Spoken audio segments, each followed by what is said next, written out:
Getting into our last conversation for this hour, and there is a National Nursing Association of Kenya. Did you know that? Yes. Very good. And you know what? They are very, very important people in our lives. I'm telling you. Yeah. Me, I know. You know. me, nurses. Well, let me tell you, me, I know.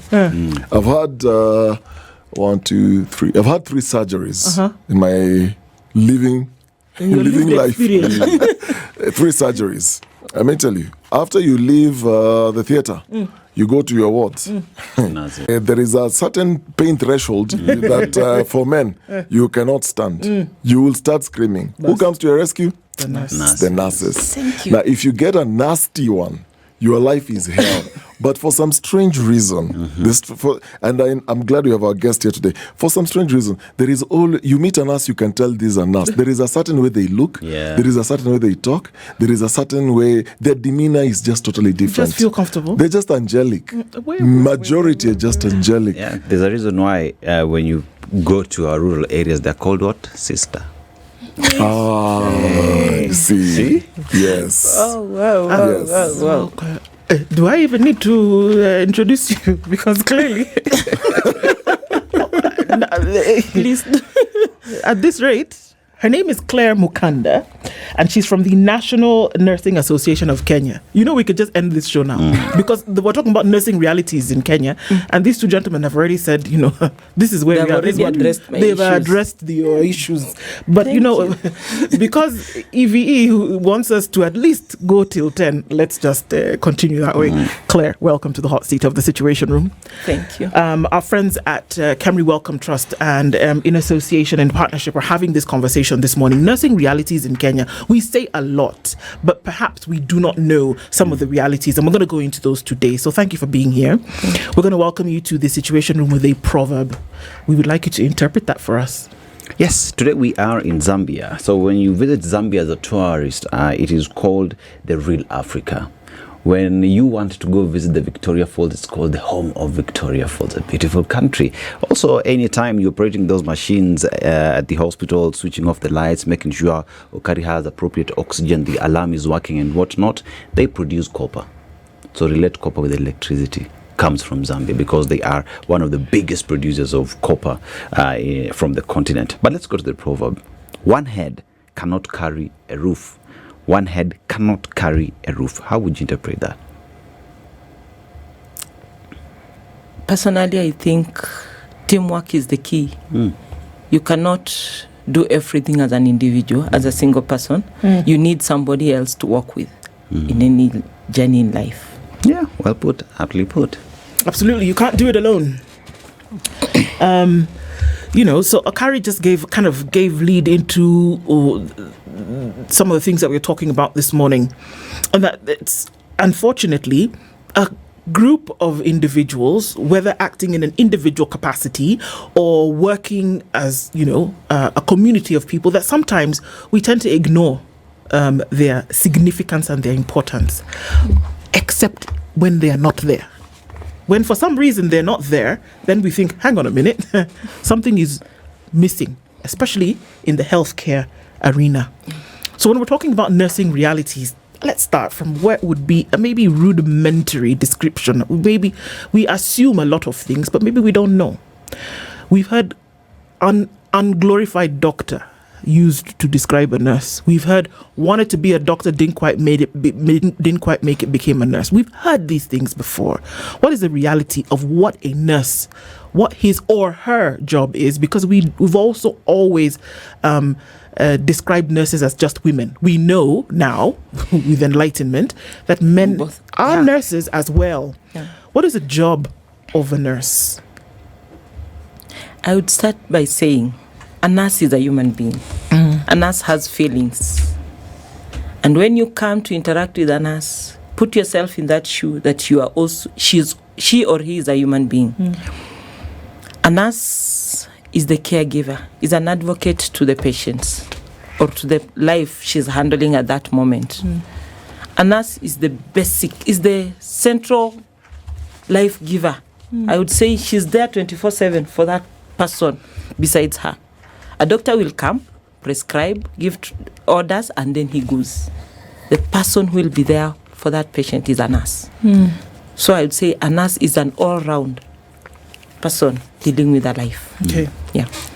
In the relationship, in the spectrum of medical care, we see there's the doctor, there is the clinical officer, there's a lab technician, there is a equipment handler, could be a radiology, a nutritionist. Then, of course, there's a nurse. Yeah. So where does the nurse play? Can we say that a nurse plays in each and every aspect of this care that's given? Yes. And how so? Yes. Yes. I'll say without a nurse, there's nothing called health.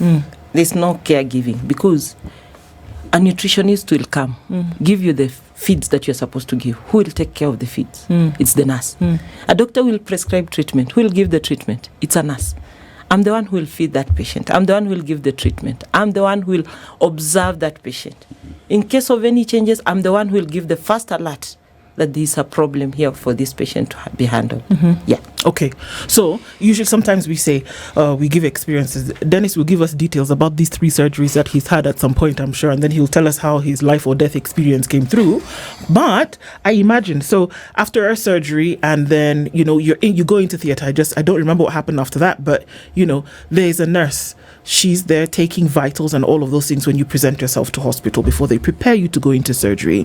The surgery happens, the doctor, the anesthesiologist takes care of all of that. You come out of surgery, and if and when you open your eyes, the first person that you see is a nurse. Yeah. She's asking you, or he's asking you, what's your pain like? They're giving you medicine. They are telling you that this is what you're going to feel here or there.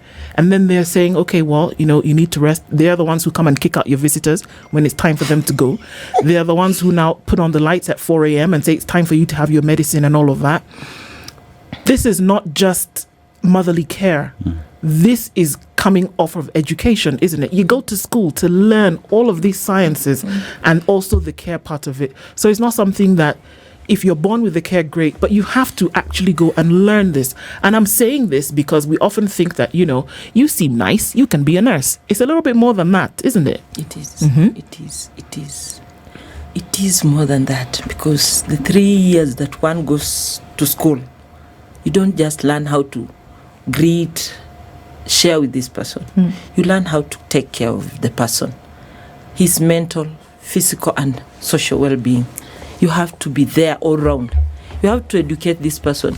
And by the way, Nudi, even in that theater there is a nurse. Even in that theater there is a scrub nurse. There is a nurse called a scrub nurse who assists that doctor to complete that procedure. After that, there is a nurse who is taking this patient from theater to the ward, and in the ward is received by a nurse. So the nurse starts from even before you go to theater. The moment you arrive in that accident and emergency or that casualty in any hospital, the first person you interact with is a nurse. Am I right, Dennis? Yes, it's true. A nurse. And that nurse is the one who will take you through until the day we tell you now you are well, you have to go home. Yeah. So if you look at the nurse's presence in a healthcare facility, very critical. And one would look at how nurses work. So just describe a normal shift for a nurse.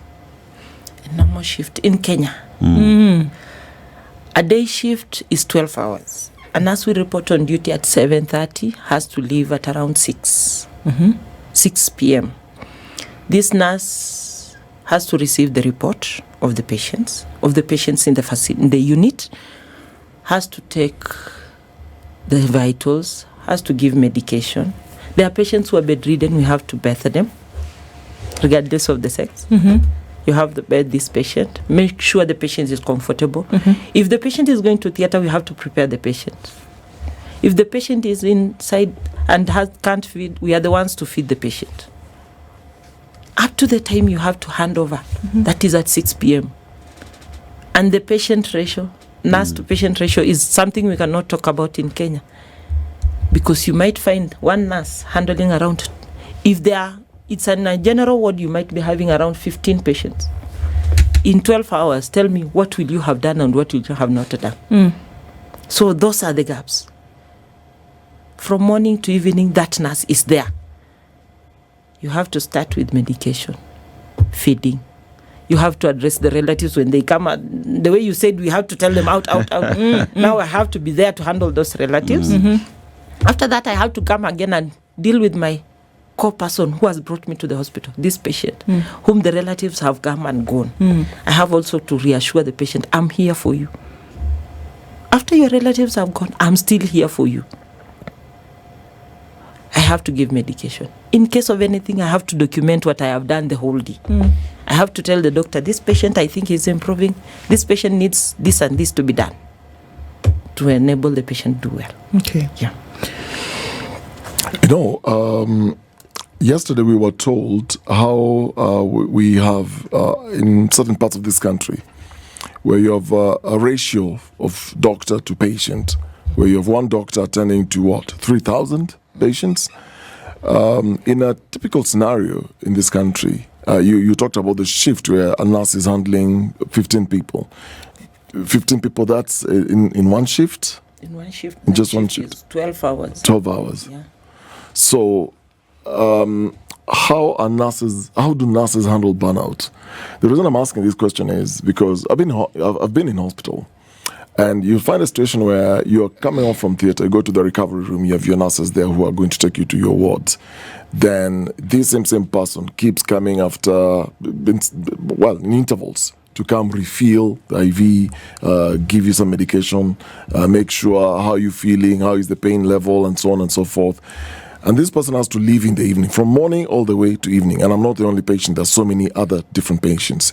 Meaning that the distance you end up walking without sitting down is, so you must be physically fit. Yeah. You also have to handle your personal pressures because you have to come very pleasant to the patient, smile at the patient, be caring. How do nurses handle burnout? I would say teamwork.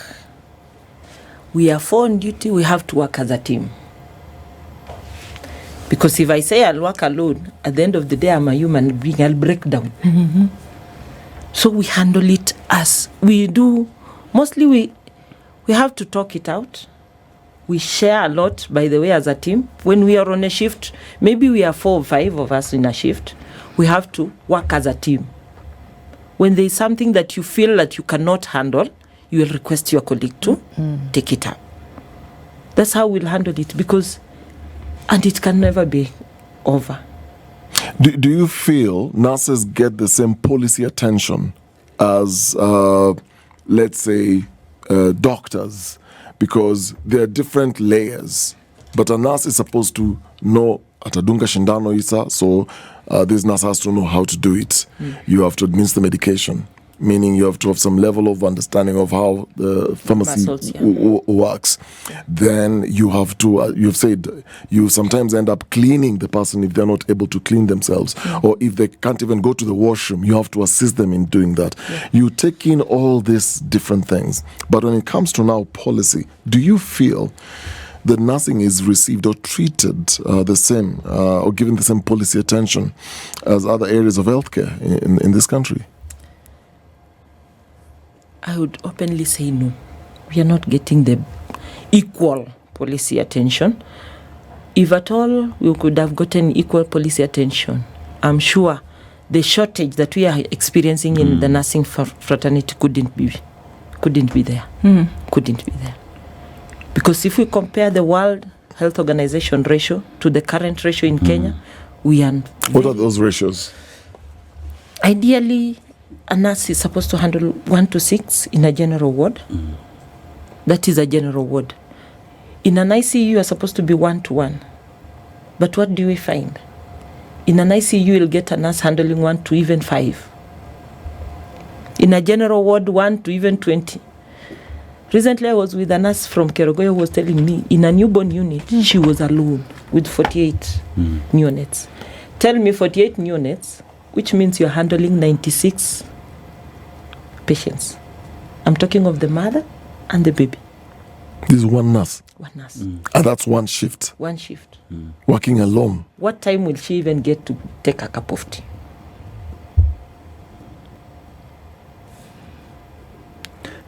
So if you talk about burnouts, it's like it's in our system. God gives us grace to see, to go on each day. If you're talking about the shortage that you're talking about and the ratio from one nurse to number of Kenyans that you serve, patients that you serve, one would look at how then the shortfalls that we experience affect the quality of care that patients do receive. As a nurse, how is it? By the way, quality of care is, we give priority now. I'll have 15 patients, but I'll look at who needs my attention first. Do I have a patient who has just come out of ICU? This is a patient who needs my attention because we are still weaning him off those machines. Do I have a patient who has come from theatre? This is another patient who needs that attention. But still with that, I'll miss out a warning sign from another patient whom I thought was stable, but has changed condition. You'll see, I'll miss that. And when I miss that, what is the outcome? A risk of complication, or even I lose a life. Yeah. All right. So it's sometimes uncomfortable. We also have to talk about it that, for the longest time, people's perception of nurses and how they treat you, depending also on the facility that you are visiting, comes into mind, and that we blanket. Unfairly so, that we blanket everybody as behaving that way. And so my first defense coming into contact with a nurse will be like, okay, I don't know if he or she is going to treat me a certain type of way. How do we overcome those biases, especially when that in some cases that bias is true? That you will sometimes run into a nurse who's not going to treat you so peachy. How do we overcome that when unfortunately the bad experience that you may have is going to overshadow any other good experience that you would? It's just, I guess it's the law of nature, isn't it? How do we do that in light of the fact of what you've said, what your job is, what your calling is? It's not easy to convince somebody who has had a bad experience in a facility. For instance, if you walk into a facility and then the reception is hostile, believe me, you'll be in that institution, but you'd be wishing to be out fastest or as quick as possible. But it all depends with the communication skills you incur. We have different personalities. As I said in the beginning, we are human beings. I might be having my challenges from home and I've carried them to work. But in a nutshell, we should impress the communication skills we are taught in school and handle individuals as a person as the way he presents himself, he or she presents himself. Realities, we've talked about long shifts, burnout is there. Also then noting the reality, or rather the positioning that nurses have in the whole healthcare spectrum. In terms of support from a body that is meant to do this, the government, essentially. In terms of regulation, in terms of support, what does that picture look like at the moment? We have heard of strikes and rumors of strikes. We have heard of the lack of support. We've heard of the need for more pay. We've heard of the need for hiring of new nurses in different jurisdictions. What's the current state of things? The shortage of staffs is still a government issue. If at all the government could have hired enough, I'm sure the ratios could be, and the patient care outcome would be the best. If I woke up one morning and found that I have 4 patients to handle in 12 hours, believe me, I'll be the happiest nurse of the day, because I'll know I'll give the best of my best to that patient. But if I wake up, I'm going to work and I have 20, what do you expect me to do? I'll do what I can. And in the end of it all, I'll go home unsatisfied. And if I don't get satisfaction at my place of work, where else will I get satisfaction? Yeah. So the government needs to up its game by hiring more staff. Let's look at the neonatal nursing. And from what you just said, it seems like you then have to have your own coping mechanism to deal with this shortage of nurses. And here we're going to talk about a critical group of human beings called newborns. You go to any hospital, and I'm going to to say we've handled cases where, a mother gives birth, baby is taken to their own unit, and the sensitivity around how that is handled, how the baby is handled. And we've had stories where, babies, the mother delivers a baby, the baby is alive, they go, then you hear of stories, something happened to the baby. Then you hear mothers asking, what happened to my child? My child was alive by the time this child was being taken away from me. And then you've had stories of, the controversies around babies being sold in some maternity hospitals. But if we are to look at the critical challenges just around these special human beings called newborns, what exactly is happening? We've talked about understaffing, so that's looking at the shortage of nurses. Paint for us a picture of how it looks like in a typical hospital and why this is important to even discuss. I would say in a newborn unit, this is a special unit, and it's carrying the new life. This is a child who is born. Most of the children who are in the newborn unit are born before their dates, before maturity. This is a special set of human beings we handle. And for a better outcome or a best outcome in a newborn unit, as I said earlier on, we need more nurses trained in neonatal care. Trained because ideally I'm a nurse. I was trained the basic of taking care of a newborn. But there is that special attention that is given when somebody trains as a neonatal nurse. It's a 2-year course. You just go to train about neonatal care. And there is a shortage. We don't have neonatal nurses in the country. We have them, but they are very few. So most of those who are working in the newborn units are trained on job. I mean, this unit, I have to know what it takes me to do in this facility. And now, to ensure the better outcome, we also involve the mothers in the care. For those stable children, we train the mothers on how to take care of them, assist in the feeding. But for those critically ill, it is me, the nurse, will have to take care of it. Ensure the child is fed, ensure this child has medication, ensure I've taken vital observations. I'm the counselor to the parents, to the mother. I'm the one there to reassure this mother that all is well. And if anything changes, I have to involve the doctor. If it goes now to the other end, I have to call in the doctor to also help in relaying the message to the mother. When you talk about the neonates and the care that nurses give, you look at especially new mothers and what it takes, the counseling that you're talking about, as well as even training the mother on how to breastfeed. People think it's easy, but once you get there, there is a position that a baby's head needs to be in. There's a way for you, and it all comes from the nurses who are training and are there to ensure that the baby gets the critical care that they deserve, that the mother as well gets the help and assistance that they need, because at that point there is pain that the mother is dealing with.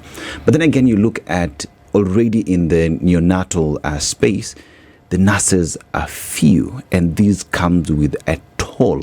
And one would want to ask the walking around, the physical problems that come with it, and how do you deal with all that while again just being sane and being able to give all this?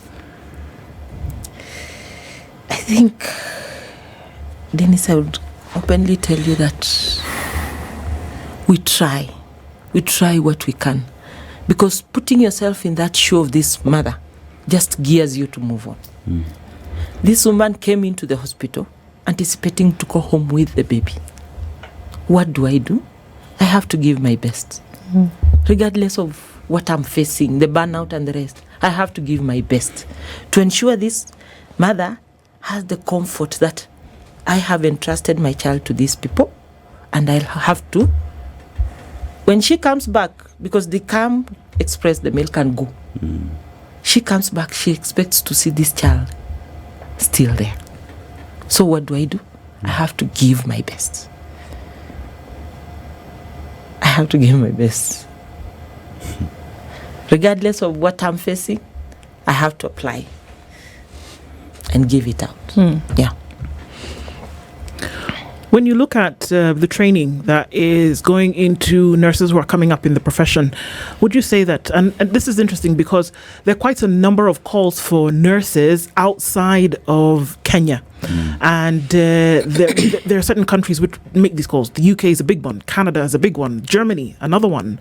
And Kenyan nurses are actually in high demand. They're hotcakes. Indeed. And here we're talking about a situation whereby you've not hired enough, but that doesn't mean that there are no nurses. Nurses are coming, graduating each and every year. We have nurses graduating. Yeah, and some of them are being snapped up by these countries outside. Yeah. So the training is not... talk to the training that is being given to Kenyan nurses. Is education up to scratch and everything that you need for the profession? Is it being provided in these education circles? And then after that, talk to the snap up that's happening by these external countries. Is it okay? And do we find that there are lots of Kenyan nurses who are actually finding their way outside of the country where they could be working here? For those nurses going outside the country, it is a greener pasture. If you woke up one morning and then they told you Citizen is giving you maybe ×2 what you're getting here, would you remain here? My boss is listening to this conversation, so the possibility. Would you? So, job opportunities are there, and given that working hours and then the ratio of staffing outside is better than in Kenya, that's why we're having nurses leaving the country each and every day. And it's not that it's every month, it's each and every day there's a nurse leaving the country for a greener pasture. Whatever we are being taught is it's like it's the best in the world, because you come to Australia, they are looking for Kenyan nurses. US is looking for Kenyan nurses.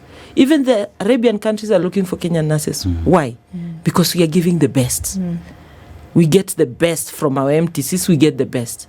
So if the government can just tap in and inquire, why, what is this that Australia is offering that we can also chip in and retain the nurses?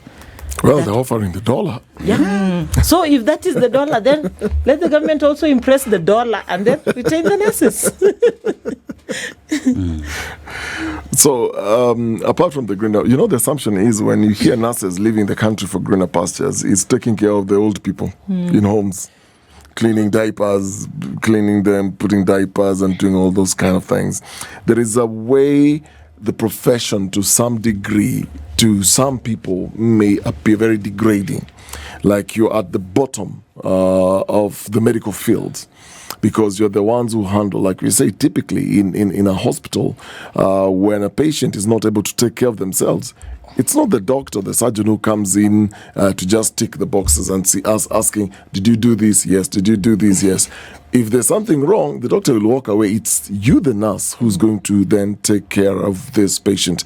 Apart from, the policymakers and everything else that we've just talked about, do you feel that society appreciates or even understands the role a nurse plays in a health institution, to the level where you are respected equally with the others within the medical field? Do you feel society itself? Partly yes, partly no. Why do I say no? Because anything that comes out louder is when a nurse has done a mistake. If there's anything that there was a gap that a nurse did 1, 2, 3, it will come out louder, and it will be a story of even a century. But let me give an example. Like the nurse who conducted a delivery in an SGR. How long did it go? It was a week, and then in the story ended. But if there was an instance that a nurse did something and then unfortunately a patient passed on, how long does it take? Even in the social media. Trends for a long time. It trends forever. It's never for a long time. It will be a clip that in case of anything happening in a hospital, it will be the first one. You're reminded of that. Yes. So we feel not appreciated by the society. Why? Because you always look for the mistake that a nurse does. You never look at anything good that Clare can do. If Clare can dress a wound until this patient goes home. That one will never be captured anywhere. But if Clare made a mistake, maybe this wound worsened, tomorrow it will be Clare. Clare did this. Clare mismanaged our patient. The word comes mismanaged. But if Clare did something good, that loud shout and applause will never be heard. So, Claire, how would we then fix this? Because there is so much good that nurses continue to do on a daily basis, and this is never celebrated. We never seem to be giving nurses the flowers that they deserve rightfully so. And you look at it in terms of from the policy level trickling down all the way to even facilities and even to societies. So then how do we fix that and make the people understand that when you go to a hospital, the first person you meet is a nurse, and probably they are the ones who will take care of you until you leave the hospital? How do we communicate these messages so that the patients, Kenyans, understand? I would say people like Dennis should come out louder. Dennis he's told us he has 3 surgeries, and he's come out. He's now here. He's still alive. Very healthy. Those are the people who should come out loud and say, if it was not a nurse, maybe something wrong could have happened. The policymakers should appreciate the nurses through remuneration. Motivation doesn't mean that you should give me cash. Just coming out and saying, Claire did this thing, we appreciate you for it. It makes me feel motivated to hold on into nursing. We've had so many nurses who've even stopped practicing nursing because they feel not appreciated. You go to the society, what you'll receive as the first statement is, nyinyi nurses mnafanyanga. You see, there's no day they'll say, mara hii mumejaribu. They look for the negative. The negative will come out louder than the appreciation that we receive. Well, it cuts across different things, but let's talk about money. How much does a nurse earn in this country? And I don't know whether to level it in the sense that you have a nurse in the neonatal section, or just generally a nurse. How much at the entry point? You finished your course. You're now employed as a nurse. How much does a nurse earn? I wouldn't want to give the figures. No, please go ahead, because it's too small or what? It's not enough. No, but it's the reality. Because we've asked doctors, how much do surgeons earn, for example? How much do certain groups earn? And it's very, very clear. For nurses, so that we understand the realities, because we're having this conversation about the realities of nursing. The reality at the end of the day, despite the understaffing and everything that you go through, there is what then you put in the pocket and you go home. There's an expectation at home. A nurse has a family back at home. Something lower than 50,000. Lower than 50,000? Yeah. For a start, lower than 50,000. That's gross. Yeah. A nurse working in the government institution. Yeah. Across levels? Let's go from a dispensary, obviously, because we're not going to probably see. If we're talking about then from a level 2 hospital through to a level 6. Yeah, the salary doesn't change regardless of the level of hospital. But for level 6, now that is the Kenyatta National Hospital, Moi Teaching and those ones Kenyatta. Are different. Yeah. Those are different. But for a government institution,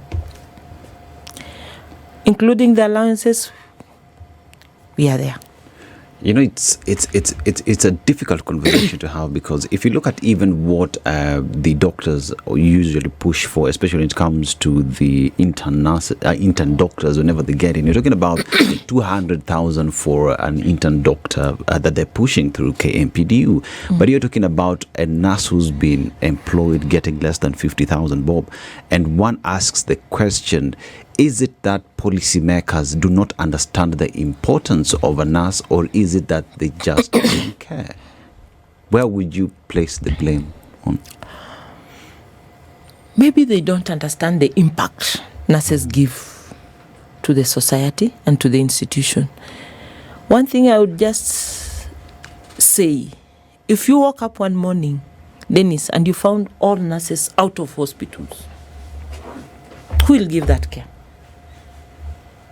If you just woke up one morning, there is no nurse in that facility, how will it look like? How will it look? Well, the hospitals will shut down. Well, essentially, Scales, yeah. Yep. So if they will shut down, who is the backbone of healthcare? It's the nurses. It's the nurses. So the policymakers should also consider and look at the nurses' issues and handle nurses as nurses. Let us not just be like any other profession. You know, a nurse is somebody who is dealing with life. With life. If you break a nurse, you are breaking this person I'm handling. That's what I believe. If I woke up one morning, my employer is on me, that I've done something wrong, will I be able, with a sober mind, handle a patient in that day? Because I'm human. I'll go down. I'll be drained. So when I'll be going to that patient, I'll not give my best. So if the government and the policymakers would really look into nursing issues and award nurses the respect and the honors they deserve, Kenya would be the best place to work. So interesting yesterday, because also talking in the medical sphere circles and looking at, you know, a particular county where the need was for the man at the top essentially to talk to stakeholders, in this case being doctors. Where is there top-down leadership? Where is there a conversation about, first of all, acknowledgement that of the selfless work that this group of individuals does communally as well as on an individual basis? Is there a conversation being had? Is there recognition? Is there acknowledgement of that sacrifice? Yeah, you're being paid for, we get it, and that you can also do better. But are the conversations warm, essentially? And I say warm because, you know, when you want to keep something for consummation, you need to keep it, you don't keep it in the freezer. Are those conversations warm? Does it exist in the first place? Is there somebody having the conversation, or do we wait until there's a strike and the people remember, oh, there are nurses in Kenya? I think you've answered yourself. We have to wait until you hear we are on toes. Then is when, okay, these people need to be addressed. I think our plight is hard more when we go on the streets. But we rarely do. We rarely do because we have that. I think somebody said initially, before I went to college, somebody said nursing is a calling. Partly yes. Then you question, will we survive with the calling in this economy? It is a calling. You're not going to eat the calling. That is the thing. That's the question. Am I going to eat the calling? Because when we go on strike, Kenyans come out loud and clear. Nursing is a calling. But am I going? Is there a supermarket indicated for nurses? These nurses, because they have a calling, the prices are different. Here we are. So what kind of support from... There's a lot you see in the hospital, from the wards, from the neonatal section, all the way up. What kind of support, emotional, professional, logistical, would make a very big difference in your work? From the policymakers? Cutting across. I would start by saying, let the society accept us as nurses. That is the society. Just to acknowledge us as caregivers. We give our best. Nurses do their best. Secondly, for the policymakers, let them hire more staff. Hire more staff, equip our level 4, level 5 hospitals to avoid a backlog to level 6. Because once there is crisis in level 4, 2, 3, 4, 5, who are going to bear the burden? The level 6. So if those hospitals behind are equipped and they have enough staff, there will be enough. That will be enough. You are in the circles. You see what's going on. You hear the chatter. Usually what we are told is that lack of resources is why certain things cannot happen. Equipment, people to hire to run the equipment. We don't have enough in terms of what's in the bag to then, make a salary increase. Is that the issue? Do you think resources are the problem as to why we can, at the very least, have people satisfied? Resources? No. Satisfaction doesn't come from money. If I'm appreciated of whom I am as a nurse, that's enough satisfaction. That's why I said motivation doesn't come. And also working hours. If you can consider my working hours, if you can say a nurse should work maybe for 6 hours, you see, you'll have relieved me from the stress, the burnout and the rest. That will be enough to make me feel satisfied. My employer also feels or has worn my shoe and can walk with me out. Yeah. If you're given an opportunity to speak to policymakers, hospital administrators, or even Kenyans perhaps, what would be your message or what would you ask for? I would tell our policymakers, let's utilize the nurses who are out there. We have so many nurses outside who are not employed, who are still looking for employment, who are working in those small clinics. Let's hire more staff. Let's equip our facilities with the current equipments. Let's train. Let's specialize our nurses. Let's have critical care nurses specialized. Let's have neonatal nurses. Let's have renal nurses. Let's have specialties in the nursing field. It will help. For the newborn units, I would openly say, let's improve the space of kangaroo mother care. This is something that is coming up and it's really doing a great job because you are allowing this mother to bond with that child as young as the day the child was born. So the policymakers, if they can support us with the staffing, that would be good. That would be good. Yeah. There's obviously a lot of work to be done. But if we take the opportunity to say thank you for the sacrifice that you make, it is clear that obviously without this cadre of healthcare workers, there's so much that would not be done. So take it from us this morning that we appreciate the work that you do.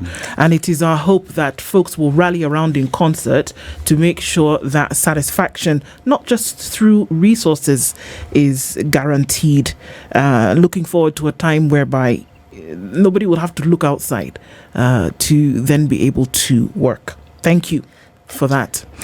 And, as we wrap up this conversation this morning, just saying thank you to nurses around the country and indeed around the world for the work that they do. And again, our hope is vested in that tomorrow will be brighter, even as you continue to live out your calling. Clare Mukanda is part of the National Nursing Association of Kenya, has been our guest this hour. Thank you for keeping it the Situation Room this morning. This is the Situation Room, the only way to start your day.